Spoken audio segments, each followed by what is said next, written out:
Hello everyone, welcome to वाजिन pointers JD film channel से dated 3 सितंबर।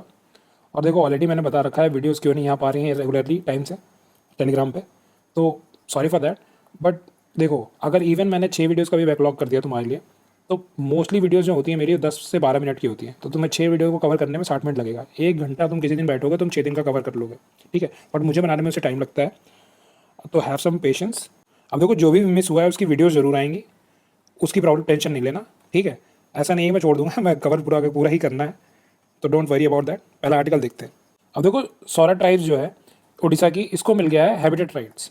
Already habitat rights और भी स्टेट्स ने दे दिए, जैसे एमपी ने दे दिया है कुछ पीवीटीजीज को, छत्तीसगढ़ ने दे दिया है, ठीक है। तो इन्होंने भी दे दिया है, और उड़ीसा बन गया है ऐसा स्टेट जिसने हाईएस्ट नंबर ऑफ पीवीटीजीज को हैबिटेट राइट्स दे दिए हैं, ठीक है। अब ये क्या होते हैं, सब डिस्कस करते हैं। अब देखो, हैबिटेट राइट्स जो हैं ये ग्रांट करने का मतलब क्या होता है कि आपको जो भी आपने ट्रेडिशनली जो चीज़ यूज़ कर रहे थे ना, ट्रेडिशनली जो टेरिटरी आप यूज़ कर रहे थे, या फिर जो भी आपकी कल्चरल हेरिटेज था, या फिर लाइवलीहुड के लिए आप जो भी करते थे, उन सब की आपको राइट दे दी जाती है।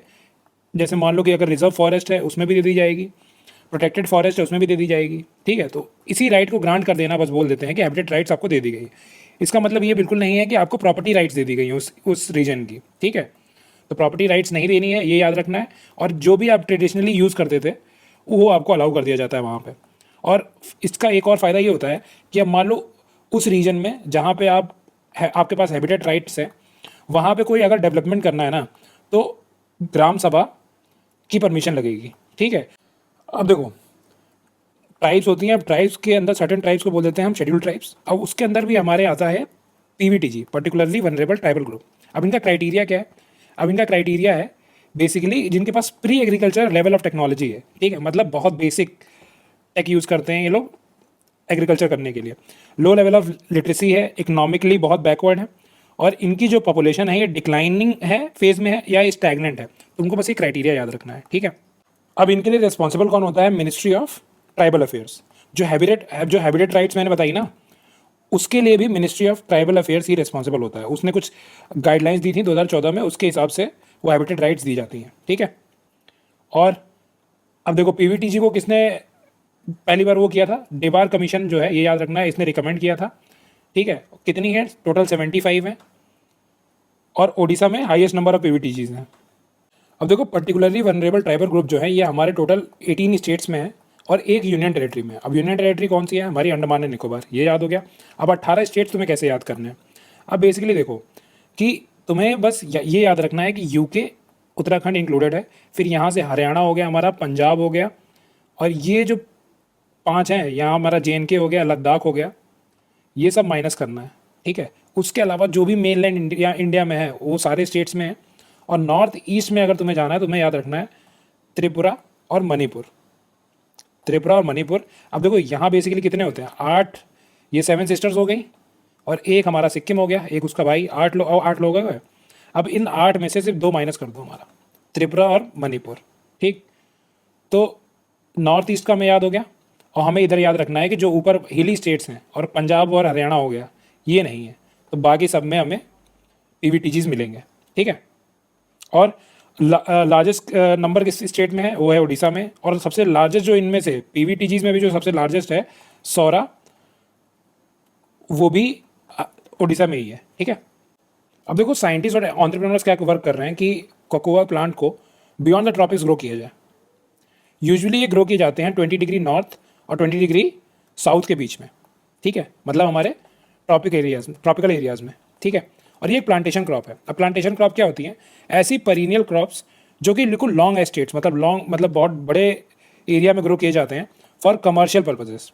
अब इनका एग्जाम्पल क्या हो गया? हमारा कॉफ़ी हो गया, रबर हो गया, टी हो गया, ककोआ हो गया हमारा, ऑयल पाम, कोकोनट हो गया, और हमारा कैश्यू नट हो गया, अरीका नट हो गया, अरीका नट मतलब सुपारी, शुगर केन हो गया हमारा, और हमारा हो गया कॉटन, ठीक है।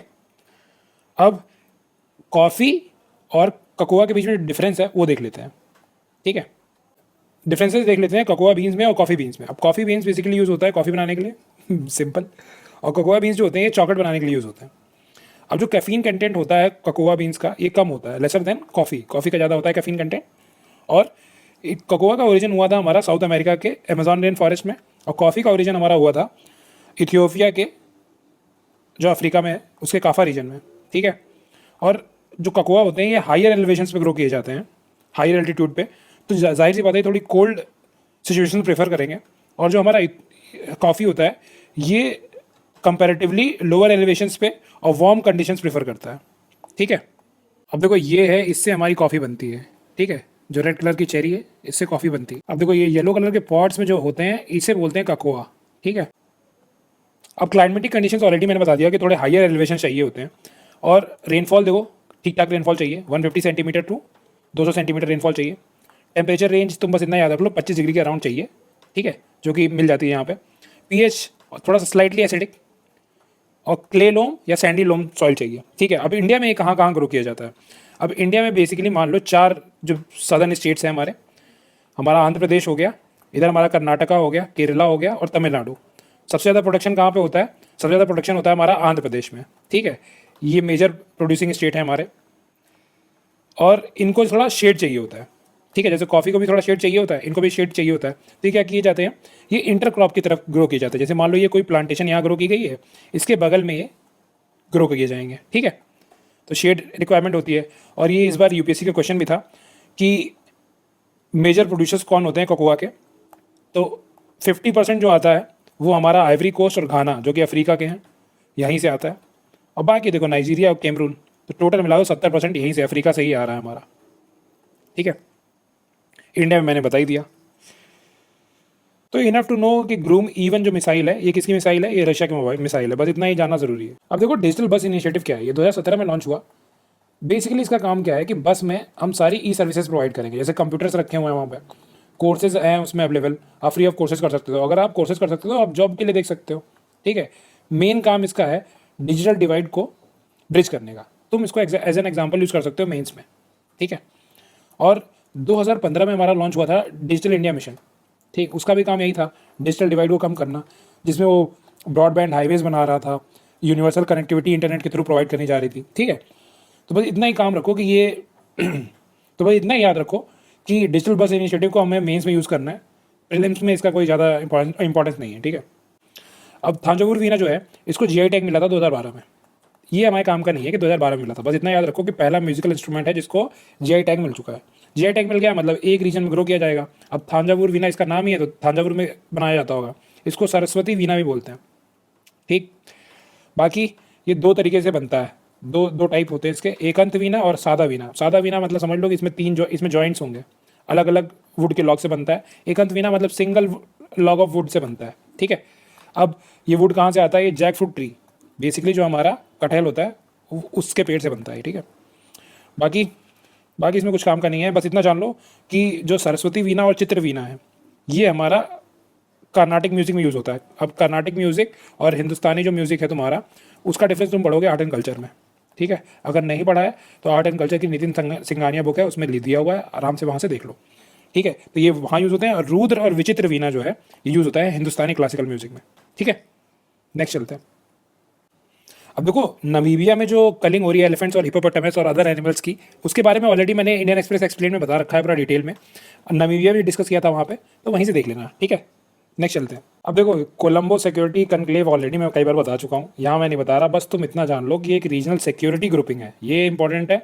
और कौन कौन सी इसमें कंट्रीज़ हैं ये ज़रूरी है। इंडिया और श्रीलंका, देखो कोलंबो है तो श्रीलंका तो रहेगा ही, इंडिया है ही। बाकी तुम्हें क्या याद रखना है कि मालदीव्स, मॉरिशस और बांग्लादेश। ठीक है। नेक्स्ट चलते हैं।